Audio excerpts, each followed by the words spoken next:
7 е божествено число, но 7 е и групата, която прави божествена музика. Убедете се сами.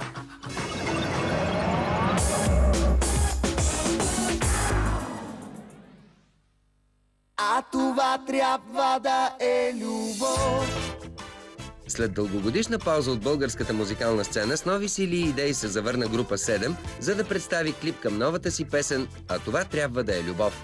В видеото може да се видят уникални кадри, заснети на различни континенти, където групата е имала музикални ангажименти през изминалите години. Седморката смесва стилове като реге, боса нова, самба, фънк, рок и хип-хоп, което без съмнение ги откроява и ги прави неповторими.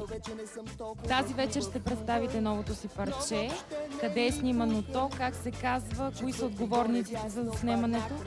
Най-важното е, парчето се казва «А това трябва да е любов».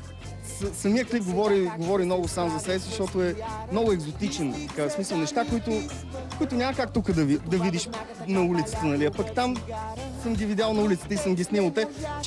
Голяма част от клипа е сниман с нашите камери и фотоапарати, с които сме били там. Това е всъщност лявата страна на клипа. Дясната страна е снимана тук. Преди 20 дни ги снимахме в студио.